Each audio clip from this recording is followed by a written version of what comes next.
नमस्कार प्रेक्षकांनो, मालिकेच्या आजच्या भागामध्ये आपल्याला पाहायला मिळणार आहे की रम्या जी आहे ती आता सर्वांच्या समोर खूप मोठा राडा करणार आहे आणि त्याहीपेक्षा काव्याने आता एक निर्णय घेतलेला आहे आणि तो निर्णय असा आहे तो म्हणजेच की काव्य आता पार्थ आणि रम्या या दोघांचं लग्न लावून देणार आहे। हे सगळं कशा पद्धतीने होणार आहे ते आपल्याला आजच्या या व्हिडिओमध्ये पाहायला मिळणार आहे, त्यासाठी हा व्हिडिओ शेवटपर्यंत पहा। तर रम्या आता सर्वांच्या समोर सांगत आहे की खरंच तुम्ही माझ्याशी लग्न करायला तयार झालेले आहात, पण तुम्हाला मला काही गोष्टी सांगायच्या आहेत। कसं आहे, माझं ऑलरेडी लग्न झालेलं आहे। मी लहान असताना माझं पार्थ सोबत लग्न झालेलं आहे आणि हे मंगळसूत्र माझ्या गळ्यात आहे तेही पार्थच्या नावाचं आहे। असं ते मंगळसूत्र गळ्यातलं काढते आणि सगळ्यांना दाखवू लागते, कारण तिने येतानाच मंगळसूत्र घालून आलेली होती, जे मंगळसूत्र तिच्या रूममध्ये असतं आणि ते मंगळसूत्र कायमस्वरूपी तिने जपून ठेवलेलं आहे। ते मंगळसूत्र तिने घेऊन आलेली असते आणि सगळ्यांना म्हणते की त्या नवरा मुलाला त्याच्या आईवडिलांना सांगू लागते की माझं पार्थवर मनापासून प्रेम आहे। खरंच तुम्हाला मानलं पाहिजे की तुम्ही असं दुसरं लग्न करणाऱ्या मुलीशी, त्याचबरोबर तिचं ऑलरेडी एका मुलावरती प्रेम आहे, त्या मुलीशी तुमच्या मुलाचं लग्न करणार आहात, ह्या गोष्टीसाठी तुम्हाला खरंच मानलं पाहिजे, असं रम्या त्यांना बोलत असते। तेव्हा मात्र घरातील सगळ्यांना धक्का बसलेला आहे, सगळेजण पाहतच आहेत। कोणालाच वाटलं नव्हतं की रम्या अशा पद्धतीचा काही राडा करेल, असा गोंधळ घालेल, हा अंदाजही कोणाला आलेला नव्हता। आणि ऐनवेळी रम्याने आता तमाशा केलेला असतो, त्यामुळे सगळेजण चिडलेले असतात। त्याच वेळी आता जो विक्रमचा मित्र आहे तो ओरडायला लागतो, तो म्हणतो की विक्रम हे सगळं काय आहे? रम्या म्हणते की सगळ्यांना माहिती आहे घरात माझं पार्थवर किती प्रेम आहे ते, मग मला कळतच नाहीये की एवढं सगळं आहे, या सगळ्यांना माहिती आहे। आणि तुला माहिती आहे ना रे जीवा, म्हणजे विक्रम मामाचा हा छोटा मुलगा जीवा, तू तर माझं कपाटही पाहिलंय ना, सांग बरं तू माझं किती प्रेम आहे पार्थवर ते, आणि या घरात सगळ्यांना माहिती आहे। आणि मग तरीही जर त्यांनी फसवणूक केली असेल तर मी काहीच नाही करू शकत, असं रम्याचं म्हणणं असतं। आणि रम्याने विक्रमला सगळ्यांच्या समोर तोंडावर पाडलेलं असतं। तेव्हा मात्र इकडे वसू बोलत असते की रम्या काय चाललंय तुझं, असं काय करतेस तू, असं म्हणत वसू तिला बोलत असते, तिला शांत करत असते, पण रम्याला मात्र अजिबात ऐकून घ्यायचं नसतं। तेव्हा त्या मुलाची आई बोलू लागते की हे सगळं काय ऐकतोय आम्ही, हे सगळं काय आहे? ती मानिनी आणि विक्रम या दोघांनाही ओरडायला लागते। ती म्हणू लागते की हे सगळं काय आहे, म्हणजे मानिनी ही अपेक्षा नव्हती मला। तोही म्हणू लागतो की विक्रम मला तुझ्याकडून अशी अपेक्षा नव्हती, तू आमची अशी फसवणूक करशील असं वाटलं नव्हतं आम्हाला, असं म्हणत ते बोलत असतात। तेव्हा ती म्हणत असते पार्थ तू सांग ना, रम्या म्हणत असते पार्थ सांग ना, म्हणजे आहे ना माझं तुझ्यावरती प्रेम, मग काय प्रॉब्लेम आहे, मला सांग। ह्या सगळ्यांना माहिती आहे, या घरातल्या प्रत्येकाला माहिती आहे, एवढंच काय, ही काव्या आणि नंदिनी आत्ता काल परवा आलेल्या आहेत, घरातल्या सगळ्यांना तर माहितीच आहे, पण ही काव्या आणि नंदिनी काल परवा आलेल्या आहेत, त्यांनाही या गोष्टी माहिती आहेत, विचारा तुम्ही त्यांना, विचारा, काव्याला विचारा, नंदिनीला विचारा, असं म्हणत ती बोलत असते। तेव्हा मिथुन त्याचबरोबर विक्रम हे सगळेजण भयानक चिडलेले असतात।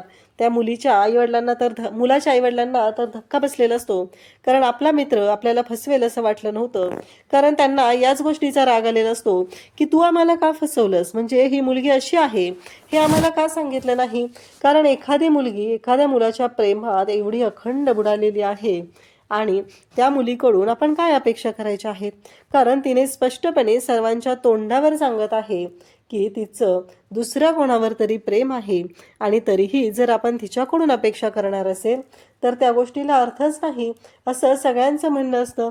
कारण रम्याने राडाच असा घातलेला असतो की कोणी विचारही करू शकत नाही। काहीही झालं तरीही रम्याने ठरवलेलंच असतं की आता शांत राहायचं नाही, कारण सगळ्यांच्या समोर मोठा राडा करायचा ही रम्याची तयारी असते आणि ती तयारी रम्याने दाखवलेली असते। रम्याचं असं म्हणणं असतं की काहीही झालं तरीही मी हे लग्न करू शकत नाहीये, तुम्ही मान्य मला पसंत केलेलं आहे। वसुंधरा रम्याला ओरडत असते। तेव्हा रम्या म्हणत असते आई काय हे, मलाच काय बोलतेस तू, मला सांग बरं मी काय चुकीचं केलेलं आहे, तू सांग बरं, तुला माहित नाहीये का माझं पार्थवर किती प्रेम आहे? पार्थच्या लग्नाच्या आधीपासून माहिती आहे, आणि पार्थचं नंदिनीशी लग्न होणार होतं तेव्हाच मी नंदिनीला पण सांगितलेलं होतं की माझं पार्थवरती प्रेम आहे, असं म्हणत आता रम्या तिथून बाहेर पडलेली आहे। घरातल्या सगळ्यांना खूप राग आलेला असतो आणि इकडे विक्रमला त्याचा मित्र ओरडू लागतो, तो म्हणत असतो की तुझ्याकडून मला ही अपेक्षा नव्हती, तू अशा पद्धतीने माझ्याशी वागशील, माझी फसवणूक करशील असं मला वाटलं नव्हतं, असं इकडे विक्रम बोलत असतो, विक्रमला तो बोलत असतो। आणि मग रम्याच्या पाठोपाठ वसू आणि मंजू दोघी येतात रम्याला समजवू लागतात. पण ही मूर्ख रम्या जी आहे तिने जो गोंधळ घालून ठेवलेला असतो तो गोंधळ निस्तरणं वाटतं तेवढी साधी सोपी गोष्ट नसते. आणि रम्या मात्र हे सगळं बोलत असते तेव्हा वसू म्हणत असते, मी तुला काय मागितलं होतं सांग ना. म्हणजे मी तुला अशी कोणती गोष्ट मागितली होती जी तू देऊ शकत नव्हती मला. साधं सोपं मी तुला सांगितलेलं होतं की या लग्नासाठी मुलगा बघायला येणार आहे त्यासाठी तयार राहा. पण तू काय केलंस? तर ती म्हणते, मी काय चुकीचं केलंय? मी बरोबरच केलं. तू मला सांगितलेलं मुलाला भेटायचं, आलेल्या पाहुण्यांना भेटायचं आणि मी भेटले त्यांना. असं थोडं सांगितलं होतं की जो मुलगा येईल त्याला मी होकार द्यायचा आहे. असं सांगितलं होतंस का मला? असं म्हणत रम्या ओरडत असते. तेव्हा विक्रम तिथं आलेला असतो. विक्रम म्हणतो, तुला जर नव्हता ना मुलगा बघायचा, तुला जर नव्हतं ना मान्य, मग तसं आधी सांगायचं होतं ना. हा तमाशा करायची काही गरज नव्हती सगळ्यांच्या समोर. तुला कळतंय का तू काय गोंधळ घालून ठेवलेला आहे? असं म्हणत विक्रम बोलत असतो. तेव्हा रम्या म्हणते की मी काय गोंधळ घातलेला आहे? रम्या परत उलट बोलत असते. रम्या सगळ्यांशी उद्धटपणे बोलत असते. सगळ्यांनाच कळत असतं रम्या ही चुकलेली आहे. पण रम्या मात्र शांतपणे सुरुवातीला ऐकून घेते. विक्रम म्हणत असतो, तुला माहिती आहे का, तुझ्यामुळं माझे आणि माझ्या मित्राचे संबंध बिघडलेले आहेत. तेव्हा रम्या म्हणत असते की मी नव्हतं सांगितलं. मी सांगितलं होतं का तुला की माझ्यासाठी मुलगी बघा म्हणून? मी कोणालाच सांगितलेलं नाही आहे माझ्यासाठी मुलगा बघा म्हणून. मी कोणालाच सांगितलेलं नाही आहे, कारण तुम्हाला सगळ्यांना माहिती आहे की माझं पार्थवरती किती प्रेम आहे. मग तरीही तुम्ही का केलं असं? कारण मामा, मी कधीही विचार केलेला नाही आहे. मी तुला म्हणलं नव्हतं की मला लग्न करायचं आहे. तुम्ही परस्पर घाट घातला, मुलगा बघायला बोलवला आणि तुमची अशी अपेक्षा आहे का की तो मुलगा चांगला आहे तर मी त्याला होकार दिला पाहिजे? मुलगा बघायला येणं इथपर्यंत ठीक होतं आणि त्यासाठी मी तयारही झाले होते. पण आज जे तुम्ही केलेलं आहे ते मला अजिबात पटलेलं नाही, कारण तुम्ही माझ्यावरती जबरदस्ती करत आहात. मला मुद्दामून सांगत आहात की मी त्या मुलाला होकार द्यायला पाहिजे होता. तेव्हा मानिनी म्हणते की रम्या, बाद झालं. तू अर्थ चुकीचा काढत आहे, कारण तुला कोणीही सांगितलेलं नाही की तू होकार द्यायला पाहिजे होतं किंवा तू काय करायला पाहिजे होतं. कारण सगळ्यांचं एकच म्हणणं आहे, प्रत्येक व्यक्ती तुला घरातली समजून घेत आहे, तुला समजून सांगत आहे, परंतु तुला ऐकायचंच नसतं. प्रत्येक वेळेस चुकीचा अर्थ काढायचा असतो. तू एकदा स्पष्ट बोलली असती, स्पष्टपणे सांगितलं असतं तर गोष्टी क्लिअर झाल्या असत्या. असं म्हणत सगळेजण रम्याला बोलत असतात, रम्याला समजवत असतात. पण रम्या मात्र ऐकायलाच तयार नसते. रम्याचं एवढंच म्हणणं असतं की काहीही झालं तरीही आता मी शांत राहणार नाही, कारण मी तुम्हाला सगळ्यांना सांगितलेलं होतं की माझं पार्थवरती प्रेम आहे आणि तुम्ही सगळेजण माझ्याशी चुकीचं वागताय. तुम्हाला सगळ्यांना असं वाटतं की मी दुसरं कोणाशी तरी लग्न करावं, पण मी करू शकत नाही. माझ्या मनात फक्त पार्थच आहे आणि कायमस्वरूपी मी पार्थचाच विचार करणार आहे. हे सगळं ती बोलत असते. तेव्हा मात्र सगळ्यांना धक्का बसलेला असतो. सगळेजण पाहतच असतात. आता मानिनीला खूप राग आलेला असतो. मानिनी म्हणत असते की तू अर्थाचा अनर्थ करत आहेस रम्या. आम्ही तुला सांगितलं नव्हतं की मुलाकडच्यांना होकार दे. आमची फक्त एकच अपेक्षा होती, तू मुलाला बघायला तयार झाली होती ना, मग तिथं पारचं नाव घ्यायची गरज काय होती? का केलंस तू हे सगळं? असं म्हणत ती जाब विचारत असते आणि तिच्या बोलण्याकडे, वागण्याकडे पाहत असते काव्या आणि जीवा. किती स्पष्टपणे ती बोलत असते. आणि तेव्हा मात्र तिचं हे जे काही वागणं चाललेलं असतं त्यामुळं खूप मोठा राडा झालेला असतो. आणि या सगळ्यामध्ये आता मोठा गोंधळ होत असतो, तो वेगळाच असतो. कारण काहीही झालं तरीही एक मोठी गोष्ट आता घडत असते. इकडे काव्या विचार करायला लागलेली असते. काव्याचं असं म्हणणं असतं की काहीही झालं तरीही ज्या गोष्टी घडलेल्या आहेत त्या मात्र खूपच भयानक अशा पद्धतीनं घडलेल्या असतात. काव्याला कळायचं बंद झालेलं असतं, कारण हिच्यामध्ये जे धाडस आहे ते माझ्यामध्ये का नाही, हा प्रश्न काव्याच्या समोर उभा राहिलेला असतो. काव्या मात्र इकडे विचार करत असते. त्यानंतर आपल्याला पाहायला मिळतं की काव्या त्याचबरोबर सगळेजण पाहत आहेत. वसुंधरा त्याचबरोबर मानिनी बोलत आहे. मानिनी म्हणत असते की आम्ही तुझ्या भल्याचाच विचार केलेला आहे, कारण आम्हाला असं वाटतंय की तू मोहन होणं गरजेचं आहे, परंतु तुला जर व्हायचं नसेल तर अवघड आहे. कारण तुला किती वेळा सांगितलेलं आहे पार्थ पार्थ पार्थ करू नको, कारण पार्थचं ऑलरेडी लग्न झालेलं आहे आणि तुला आम्ही प्रत्येक वेळेस समजवण्याचा प्रयत्न करत आहे, पण तरीही तुला जर ऐकायचं नसेल तर आता खूप अवघड आहे. कारण वसुताई, आम्ही प्रत्येक वेळेस हिच्या भल्याचा विचार केलेला आहे आणि जर हिला हिचं भलं जाणून घ्यायचं नसेल तर मात्र खूप अवघड आहे. असं म्हणत मानिनी बोलत असते. मानिनी खूप चिडलेली असते, कारण पार्थबद्दलच प्रत्येक वेळेस रम्या बोलत असते. आता रम्या म्हणत असते की आता मी बोलणार आहे, कारण मी याच्या आधी तुम्हाला सगळ्यांना ठणकावून सांगितलेलं होतं माझं फक्त आणि फक्त पार्थवरती प्रेम आहे. मी कधीच कोणत्या दुसऱ्या मुलाचा विचार करू शकत नाही, मग तुम्ही माझ्यावरती जबरदस्ती का करताय? कारण त्याची जबरदस्ती तुम्ही नका करू. मला नाही करायचं कोणाशी लग्न, कारण मी सांगितलंच नव्हतं कोणाला की माझ्यासाठी मुलगा बघा, माझ्यासाठी हे करा. आणि ती सगळ्यांना सांगत असते की पहिल्यापासून मी फक्त आणि फक्त पार्थचाच विचार केलेला आहे आणि माझ्या मनात फक्त पार्थच आहे. एवढं ठणकावून स्पष्टपणे ती सांगत असते. जीवा आणि काव्या दोघं जण पाहतच राहतात. त्यांना वेगळाच धक्का बसलेला असतो की हे सगळं काय आहे. आता या सगळ्यातून कसा मार्ग काढायचा हे मात्र कोणालाच कळत नसतं. सगळेजण मात्र हादरलेले असतात आणि त्याचबरोबर सगळ्यांचं म्हणणं असं असतं की काहीही झालं तरीही आज रम्याने खूप मोठी चूक केलेली आहे. रम्याने असं वागायला नको होतं, कारण रम्याने खूप मोठा गुन्हा केलेला आहे. कारण इकडे आता विक्रम बोलत असतो की तुझ्यामुळं माझे आणि माझ्या मित्राचे संबंध मोडलेले आहेत. तेव्हा आता रम्या बोलायला सुरुवात करते. रम्या म्हणत असते की या घरात नंदिनी आल्यापासून तिने ते लग्न स्वीकारलं म्हणून तिच्या मनमानीप्रमाणे ती वागत आहे. या घरात प्रत्येक जण स्वतःची मनमानी करत आहे, प्रत्येक जण स्वतःच्या विचारांना महत्त्व देत आहे. जीवा शांत राहतो, त्याचा कोणाशी काही संबंध नसतो, म्हणून जीवा योग्य. काव्या प्रत्येक वेळेस घरात आल्यापासून फक्त आणि फक्त तमाशे करते, तरीही काव्य योग्य. काव्याला समजून घेतलं जातं. आणि पार्थ त्याच्यावर लादलेला असूनही ते लग्न स्वीकारतोय. तो अजिबात चिडचिड करत नाही, तरीही तो चालतो. मग मी का माझ्या मनाप्रमाणे राहायचं नाहीये? माझ्यावर का जबरदस्ती आहे तुमच्या सगळ्यांची की मी माझ्या मनाप्रमाणे राहायचं नाही? मला या प्रश्नाचं उत्तर हवं आहे. तुम्ही सगळेजण माझ्याशी चुकीचं वागत आहात, माझ्यावर अन्याय करत आहात. या भाषेमध्ये आता बोलत असते ती म्हणजे रम्या सगळ्यांना सांगत असते की नाही, काहीही झालं तरीही मी आता कोणाचं काहीही ऐकणार नाही.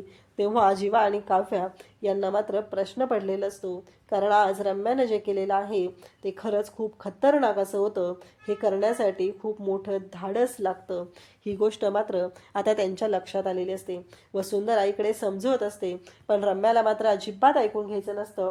रम्याचं एवढंच चाललेलं असतं की जे काय झालेलं आहे त्याच्यामध्ये माझा काहीही दोष नाही.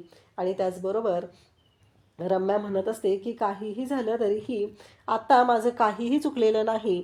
मी स्पष्टपणे तुम्हाला सगळ्यांना सांगितलेलं आहे की माझं पार्थवरती प्रेम आहे आणि मला दुसरं कोणाचाही विचार करायचा नाही. हे सगळं घडलेलं असतं. आणि त्यासोबतच इकडे पाहायला मिळतं की जेव्हा आता पार्थ हे सगळं तिथं पाहत आहे तेव्हा त्यालाही धक्का बसलेला आहे. आणि रम्या हात जोडून सगळ्यांना विनंती करते की जा तुम्ही आता इथून, मला एकटीला राहायचं आहे, मला कोणीही काहीही बोलायचं नाही. वसुंधराला मात्र खूप राग आलेला असतो. वसुंधरा म्हणत असते की जिंकण्यापेक्षा माझ्यासाठी तुझा आनंद महत्त्वाचा आहे, तू सुखात राहणं महत्त्वाचं आहे. आणि तू जर ते ऐकत नसशील तर मात्र अवघड आहे, असं इकडे वसुंधराचं म्हणणं असतं. वसुंधरालाही आपली लेक सुखात पाहिजे. मानिनी आणि विक्रमने घेतलेला निर्णय पटलेला असतो आणि म्हणूनच वसुंधरा हे सगळं बोलत असते. परंतु रम्यानं या सगळ्याची वाट लावलेली असते. सगळ्यांना रूममधून जायला सांगितलेलं असतं, पण जाताना काव्या मात्र रम्याकडे मागे फिरून पाहते आणि तिला लक्षात येतं की खरंच आज रम्यानं जे काही केलेलं आहे ते खूपच खतरनाक असं आहे. जे करण्यासाठी जी ताकद लागते, जे डेअरिंग लागतं ते माझ्याकडे का नाही? हा प्रश्न तिला पडलेला असतो आणि तिने त्याच प्रश्नाचं उत्तर शोधण्यासाठी आता विचार करू लागलेली असते. रम्या आता त्यांच्या रूममध्ये आलेली असते आणि रम्या म्हणत असते की आज जे काही हिनं केलेलं आहे ते मी का करू शकले नाही? मला जीवा म्हणत होता की आपण सांगूया, माझ्यात का ते धाडस आलं नाही? मी का सगळ्यांना म्हणू शकले नाही की माझं जीवावर प्रेम आहे, मला दुसरं कोणाशीही लग्न करायचं नाही? इवन जीवा पुन्हा आल्यावरही मला समजवत होता, पण मी का ऐकलं नाही? आज रम्याने बेधडकपणे ते मंगळसूत्र दाखवलं, पार्थवरील प्रेमाची कबुली दिली, पार्थवरील प्रेमाबद्दल किती ठणकावून आणि स्पष्ट बोलली ती. आणि मी मात्र हे सगळं कधीच करू शकले नाही. मी का अशी वागलेली आहे? हा प्रश्न आता तिला पडलेला असतो आणि तिने मात्र त्या गोष्टीचं उत्तर शोधत असते. कारण काव्याला असं वाटत असतं की रम्यानं जे केलेलं आहे ते खरंच खूप जबरदस्त आहे, मला मात्र ते कधीच जमलं नाही. आणि तिच्या डोक्यात फक्त एवढंच सुरू आहे की काहीही झालं तरीही आता मात्र मला माझ्या म्हणण्याप्रमाणे गोष्टी करायच्या आहेत आणि आता त्यासाठी मला जाऊन रम्याची भेट घेणं गरजेचं आहे, असं काव्याने ठरवलेलं असतं. आणि काव्या रम्याकडे येते. रम्या दरवाजा उघडते.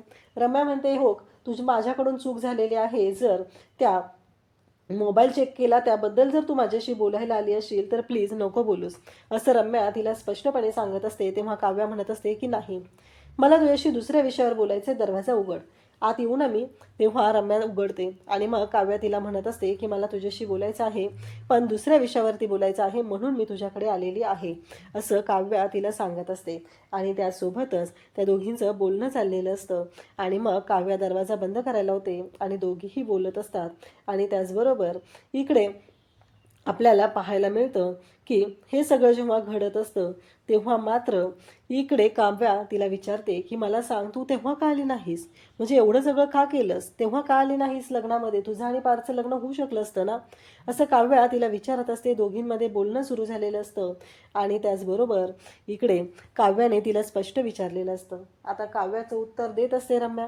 उद्याच्या भागामध्ये आपल्याला पाहायला मिळणार आहे की नंदिनी जी आहे ती नंदिनी आता येत आहे ती म्हणजे पार्थकडे. आणि पार्थला ती बोलत असते, पार्थला म्हणत असते की पार्थ, मला तुमच्याशी बोलायचं आहे. आज रम्यानं जे बाहेर केलेलं आहे ते तुम्हाला योग्य वाटलंय का? कारण रम्यानं जे चुकीचं वागलेली आहे ते मला अजिबात पटलेलं नाही. यामुळं माझ्या बहिणीचा संसार सुखाचा होणार आहे का? हा प्रश्न नंदिनी ही जी आहे ती पार्थला विचारत असते. आणि नंदिनीने स्पष्टपणे पार्थला विचारलेलं आहे. तेव्हा पार्थ म्हणतो की काळजी करू नका, काव्या ही माझी बायको आहे आणि आता ती काव्या पार्थ देशमुख आहे, त्यामुळं तिच्या सुखासाठी मी काहीही करायला तयार आहे, असं स्पष्टपणे पार्थने सांगितलेलं असतं. आणि त्याचबरोबर त्याने सांगितलेलं आहे तेव्हा नंदिनी मात्र पाहतच राहते. कारण फायनली पार्थने सांगितले, स्पष्ट केलेत गोष्टी की काहीही झालं तरी मी आणि नंदिनीच्या समोर पार्थने गोष्टी स्पष्ट केलेल्या आहेत की काहीही झालं तरीही मी आणि त्याचबरोबर इकडे काव्या जे आहोत ते आता नवरा बायको आहोत आणि आम्हाला दोघांना कोणीही सेपरेट करू शकत नाही, असं सांगितलेलं असतं. आता पार्थ हे सगळं बोलून रूममध्ये आलेला असतो आणि पार्थ रूममध्ये येऊन बोलत असतो. आणि तेव्हा मात्र पार्थ जेव्हा आता रूममध्ये येऊन विचार करत आहे तेव्हा काव्या तिथं आलेली आहे. आणि काव्या बोलत असते, काव्या म्हणत असते की मला एक सांगा की तुम्ही रम्याला का कॉल केला नाही लग्नाच्या दिवशी? का करू शकला नाही तुम्ही कॉल? कारण तुम्ही कॉल केला असता तर रम्या आली असते, तुमचं आणि माझं लग्न झालंच नसतं. कारण ह्या गोष्टी मला नको होत्या, तुम्हालाही नको होत्या. निदान तुम्हाला तरी तुमच्यावर प्रेम करणारी व्यक्ती मिळाली असते आणि मलाही या सगळ्यातून मुक्त होता आलं असतं, असं ती बोलत असते. आणि त्यासोबतच ती विचारत असते, ती जाब विचारत असते. आणि तेव्हा मात्र तिच्या डोक्यात एवढंच सुरू झालेलं असतं की काहीही झालं तरीही आता एक महत्त्वाची गोष्ट असते. आणि ती म्हणजे की आता तिचं एवढंच चालू आहे की ती म्हणते की मी आता तुमचं आणि रम्याचं लग्न लावून देणार आहे. तुम्हाला आणि रम्याला एकत्र आणण्यासाठी मी प्रयत्न करणार आहे, मी झटणार आहे, हे मात्र ठरलेलं असतं. आणि आता हा जो काव्याने विचार केलेला आहे ते ऐकून मात्र सगळ्यांना धक्का बसलेला असतो. आणि इकडे पार्थला ती म्हणत आहे की मी रम्याचं आणि तुमचं लग्न लावून देणार आहे. तेव्हा मात्र पार्थ पाहतच राहतो. आणि इकडे रम्या म्हणते मी तुमचा कधीच नवरा म्हणून स्वीकार करणार नाही, तुमच्यात आणि माझ्यात कोणतंही नातं नसेल, मी तुमची बायको कधीच असणार नाही, हे स्पष्टपणे आता झालेलं असतं. त्यानंतर इकडे आपल्याला पाहायला मिळतं की जेव्हा या सर्व गोष्टी घडत आहेत तेव्हा पार्थ आता रम्याची कशी समजूत घालणार हे आपल्याला पुढे पाहायला मिळणार आहे. अशाच अपडेटसाठी चॅनलशी कनेक्टेड राहा. थँक्यू.